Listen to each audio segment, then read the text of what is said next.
एक समय की बात है, एक छोटा सा गांव था जहां एक भिखारी रहा करता था। उस भिखारी का नाम माधव था।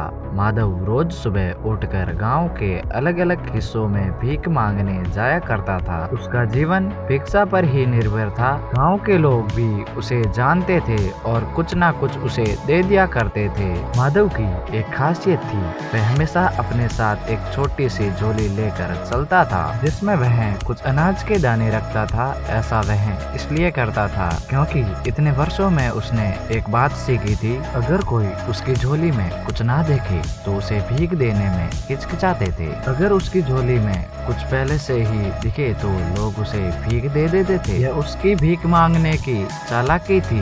एक दिन वह सुबह जल्दी उठकर अपने काम पर निकल पड़ा। आज वह कुछ अजीब सा महसूस कर रहा था, जैसे आज का दिन उसके लिए कुछ खास होने वाला है। जैसे ही वह गांव की मुख्य सड़क पर पहुंचा तो उसने देखा कि सामने से एक शानदार रथ आ रहा है। रथ की चमक और उसकी सुंदरता को देखकर माधव को समझ आ गया कि ये राजा का रथ है। माधव ने सोचा, वाह, आज तो किस्मत खुल गई। अगर राजा की नजर मुझ पर पड़ गई और उसने कुछ दे दिया तो मेरी तो जिंदगी ही बदल जाएगी। वह जल्दी से सड़क के किनारे खड़ा हो गया और राजा के रथ के पास से गुजरने का इंतजार करने लगा। जैसे ही रथ उसके पास पहुंचा, कुछ अजीब हुआ। रथ उसके पास आकर रुक गया। माधव हैरान हो गया। उसकी आंखें चौड़ी हो गई जब उसने देखा कि राजा खुद रथ से उतरा और उसकी ओर बढ़ने लगा। अब उसकी कल्पनाएं बहुत तेज हो गई। उसने सोचा, अरे आज तो मैं राजा से कुछ मांगने जा रहा हूँ। शायद वह मुझे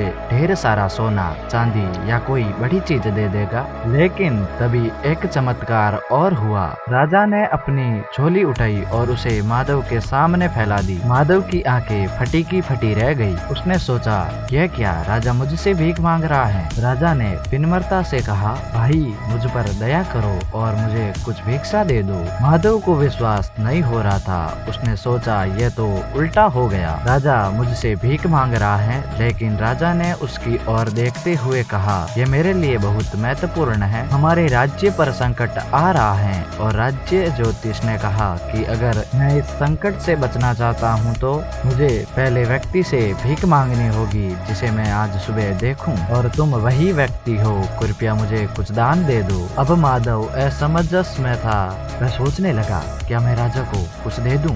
लेकिन मैं तो एक भिखारी हूँ, मेरे पास तो खुद ही कुछ खास नहीं। अगर मैंने राजा को कुछ दे दिया तो मेरे पास बचेगा क्या? काफी सोच विचार के बाद उसने अपनी झोली से एक छोटा सा अनाज का टुकड़ा निकाला और राजा की झोली में डाल दिया। राजा ने मुस्कुराते हुए सिर झुकाया और अपनी झोली बंद कर ली। फिर वह वापस अपने रथ की ओर चलने लगा। माधव ने देखा कि राजा कुछ बोले बिना ही चला गया, लेकिन उसके मन में खट्टापन था। वह सोचने लगा कि मैंने क्या सही किया। राजा खुद भी तो इतना अमीर है, वह मुझे कुछ मूल्यवान दे सकता था। और मन ही मन राजा को बुरा भला कहने लगा। दिन भर माधव को बहुत भिक्षा मिली। उसकी झोली में अनाज, पैसे और कपड़े भी गए, लेकिन उसके मन में एक अजीब सी ही बेचैनी थी। उसे राजा से मिलने का मौका मिला था और उसने उस मौके को व्यर्थ में ही गवा दिया। शाम को जब वह अपने घर पहुंचा तो उसकी पत्नी ने उसकी ओर देखा और बोली, आज तो तुम्हारा नाम पूरे गांव में फैल गया। लोग कह रहे थे कि राजा ने तुमसे भीख मांगी, वाह तुम कितने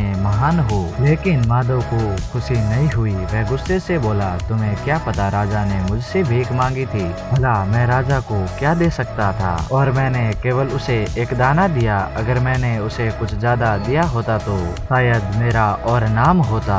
उसने अपनी झोली गुस्से में उठाई और जमीन पर फेंक दी। सारी चीजें जमीन पर बिखर गई। जैसे ही अनाज जमीन पर गिर गया, माधव की नजर एक चमकते हुए दाने पर पड़ी। यह वही दाना था जो उसने राजा को दिया था और अब वह सोने का बन चुका था। माधव यह देखकर हक्का बक्का रह गया। वह सोचने लगा, अगर मैंने राजा को सिर्फ एक दाना देकर सोने का दाना पाया है तो अगर मैं मैंने उसे ज्यादा दिया होता तो आज मेरा पूरा जीवन बदल सकता था। वह जमीन पर बैठ गया और रोने लगा। वह समझ चुका था कि उसने अपनी लालच के कारण एक बड़ा मौका खो दिया। यह कहानी एक महत्वपूर्ण सीख देती है। हमें अवसरों को पहचान कर बिना स्वार्थ के दाना देना चाहिए। माधव की गलती यही थी कि उसने लालच और डर के कारण अपने पास मौजूद चीजों को भी बांटने से परहेज किया। अगर वह दिल खोलकर राजा को दान देता तो उसे बहुत बड़ा लाभ मिलता। इस कहानी से यह सीख मिलती है कि जब भी हमें कुछ देने का मौका मिले तो